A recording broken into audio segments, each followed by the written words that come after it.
So, what you have just heard, 4 minutes of Bach. This video is being done, and that one is being uploaded onto YouTube because this was a momentous moment in my life. And I'm sharing the music, and I wanted to share with this video, I wanted to share all of that backstory so that you could get an understanding of why I did this. So that recording was done 11 years ago. You know by the intro cards the date, 2013. It was recorded at the church where I'm making this video. 11 years, a long time. I wanted to do something with it almost immediately. But I had this much bigger thing in my head and wanted it to be that way, felt it needed to be that way. So 11 years went by because it just, whatever. And there was a catalyst for it happening now. And that catalyst, I'm going to tell you about it, but I got to give you a little story about my other YouTube channel, which was started 3 or 4 years ago. And it was started as the secondary channel because I knew at some point this channel would be coming. And the other channel is me sitting at my desk talking to my tablet. That's all it is, just rambling. But there are 5 videos there where I am speaking specifically of me and my Aspergers and how it affected my life. I lived many, many years before I even knew that I had it. So that was another traumatizing moment to realize what's going on. But in any event, on that other channel, I have the 5 Aspergers videos.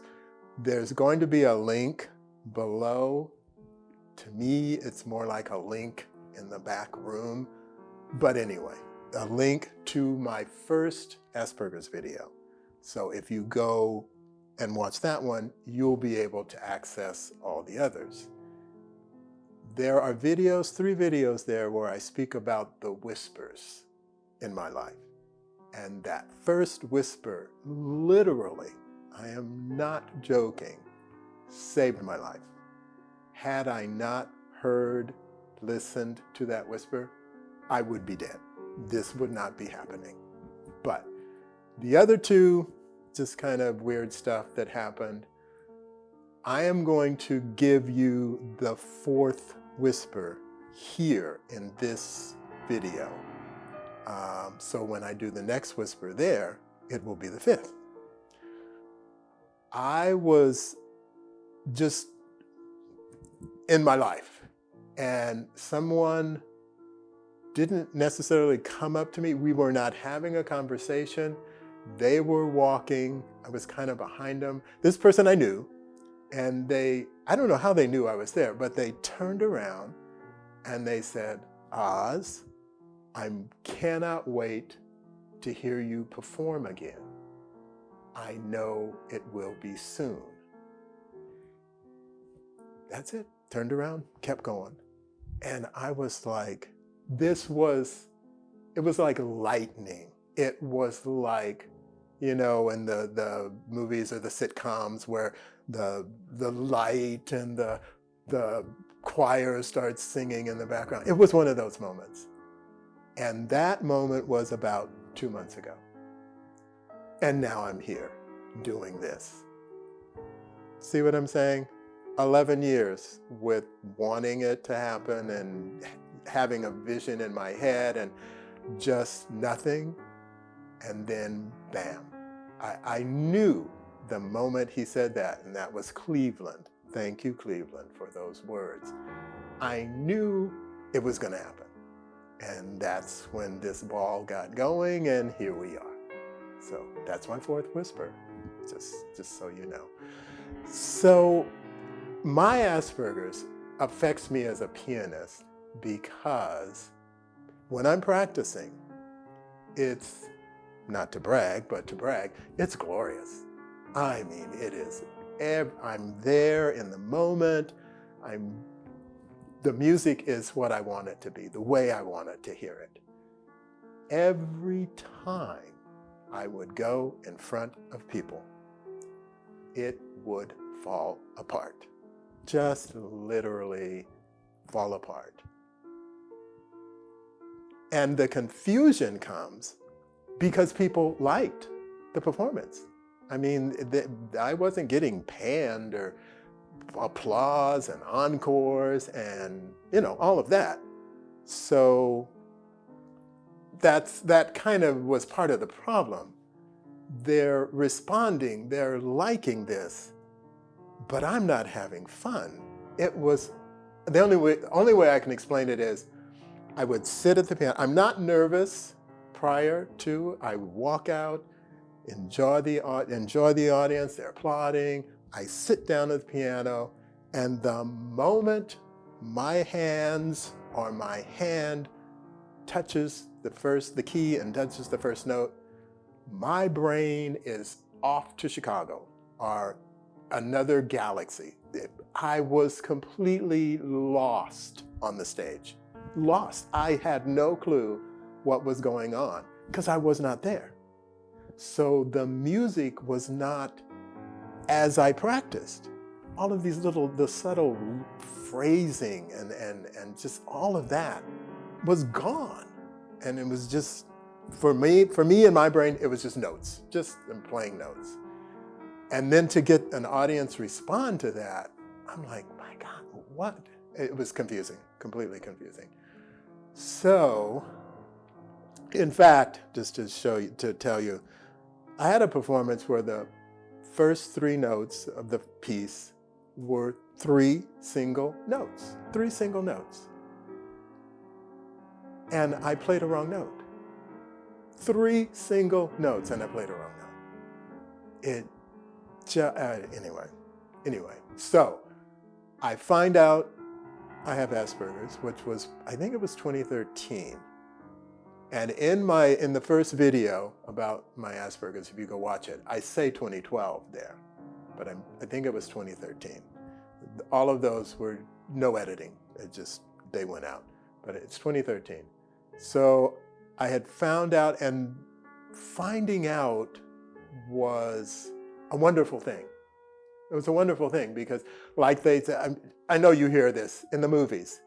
Somebody's got an illness and they can't get it diagnosed, and it's just crazy, crazy, crazy.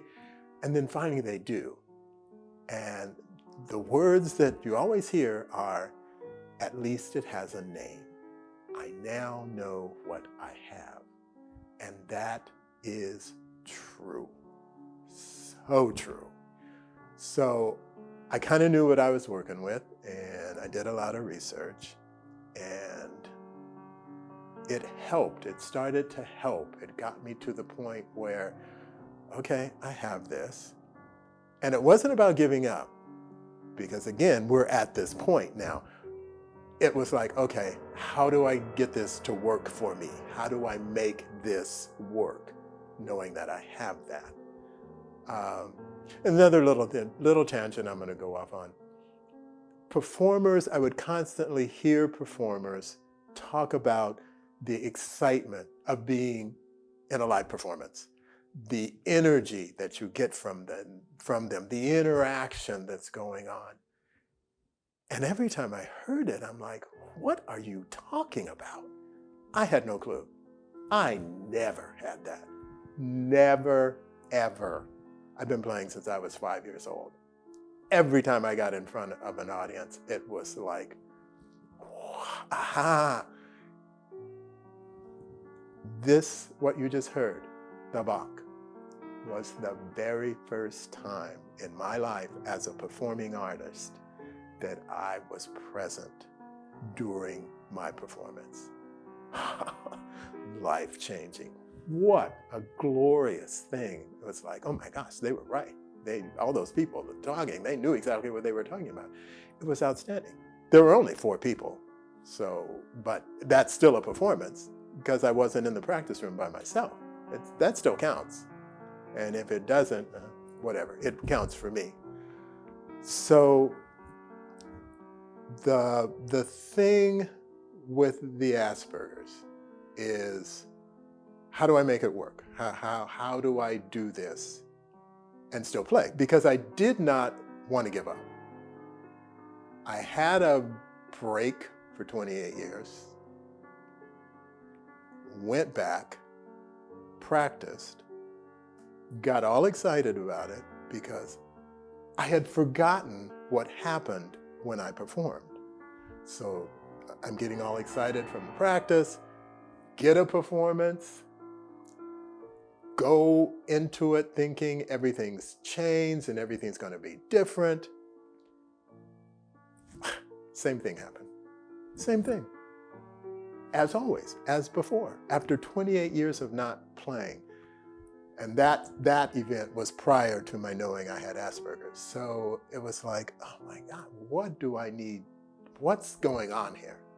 So the Asperger's is what helped, kind of saved me. So then I knew what I was dealing with. I knew what I had to work with. So the thing that was important was, oh yeah. YouTube has arrived on the stage, and we have electronic keyboards. And that's significant because acoustic pianos, I don't know, there was just something there that I was not connecting with that, I don't know. There is, I think it's one of the Sherlock Holmes films, I think it's the second one, The Shadows. Hans Zimmer did this thing with a Mozart, an operatic piece from Mozart's Don Giovanni. It is one of the most incredibly powerful things. Even a symphonic orchestra cannot give you that power of a film score. And there is a word for it, I don't know how to pronounce it. It's either Brahms or Brahms, but it's that bottom. It's that you can feel it. That with classical music, that is so exciting to me. I know there are traditionalists or purists that would kind of turn their noses up at it. That's not true classical music, but I love it. It resonated with me. And Tommy Profit does something. He does the third movement of the Beethoven, number 14, which is called The Moonlight, which is not the title of it, but which, if you get an opportunity to hear that piece, you need to, because it starts out with just the piano doing the piece as written, and then the heavens open and it's just insanity. I love it. I love it. I love it. I love it. Tommy Profit, if you get a chance to hear that, I'm on Napster and he's on Napster, just to put it out there. I've got him in so many playlists, it's crazy. Anyway, that's how I hear classical music. I hear it as a full sound. I hear it with bass, with bottom. And the intro cards, the last intro card before it started, there's a optimal listening recommendation. Speakers with subwoofer or headphones. We're talking classical music, but yeah, we're not talking classical music. So this piece, the Bach, they're very simple preludes. There are no fugues in this. It's prelude 1, prelude 2, and the preludes connect. The simplicity of them, there is the guy who recorded this, Marvell Reed, no longer with us, died in 2021. The sound design he did, whatever he did, I don't know if it was really simple or if it was something very complicated, But the first time I heard that first prelude, I was like, whoa, this is how I hear classical music. I hear it when it's played on the keyboard. I know that now you get Yuja Wang playing the cadenza from the Prokofiev second piano concerto. Yeah, dude. She can bring it, and that's very exciting. But it still is not what I hear. And so keyboards are there, YouTube. It's like, maybe this is what I can do, because I just cannot perform in an audience, at least for my happiness, for my satisfaction.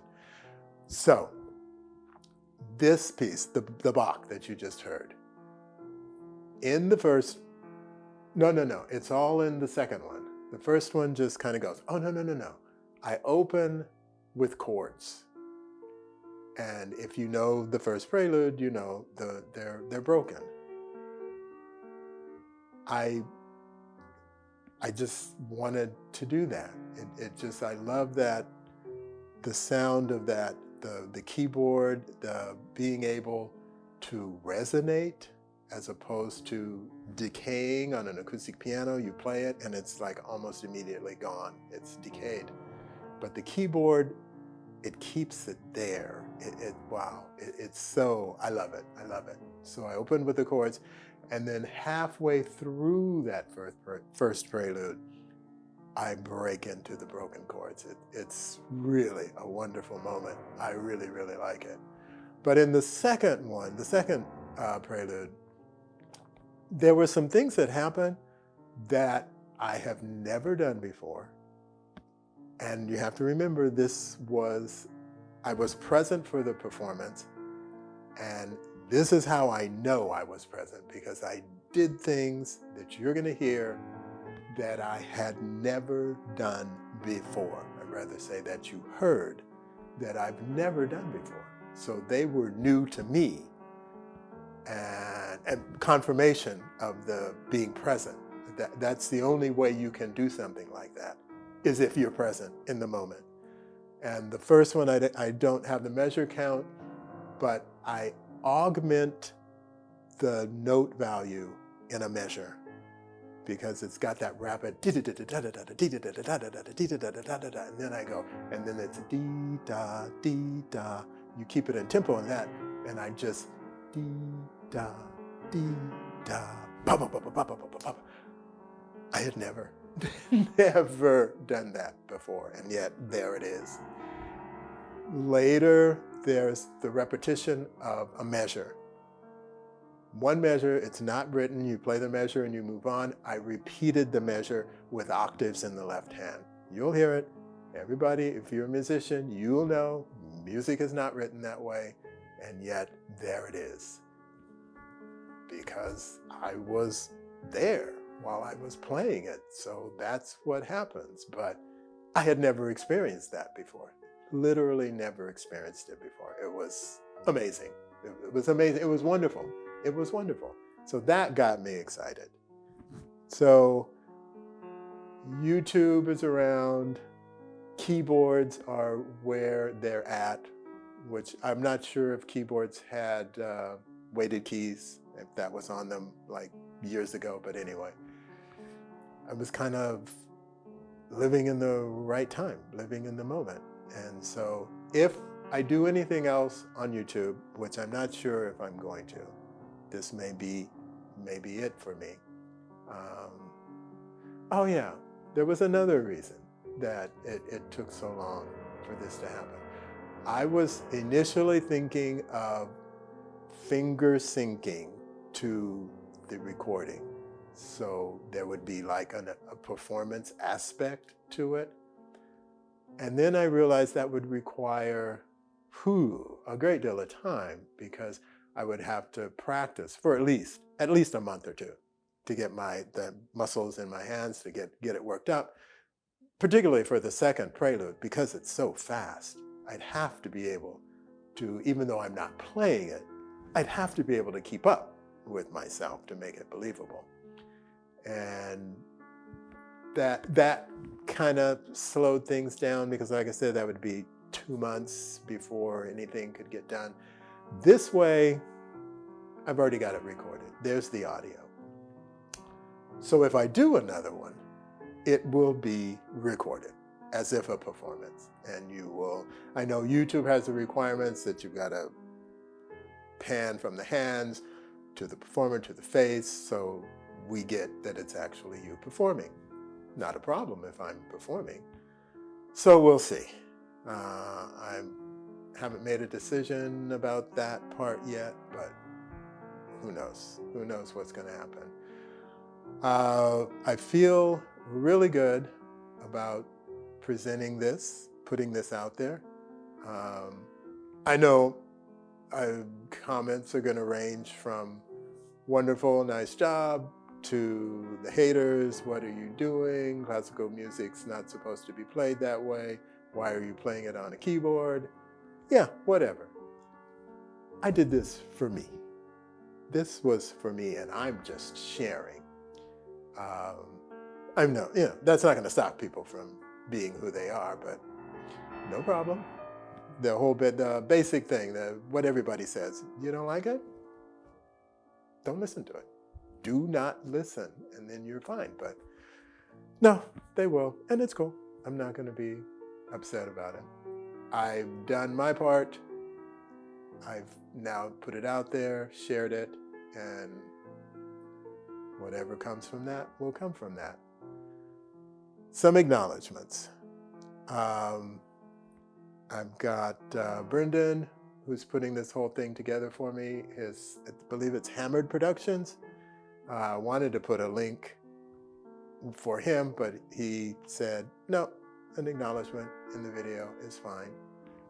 So got that. I've got a link to my first Me and My Aspergers video. I've also got a link to my sister's YouTube. She does line dance, and there's going to be a link to one of her videos. You want to go take a peek at that.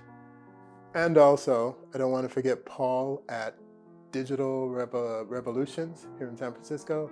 He transferred CDs to MP3 for me so I could get it to Brendon.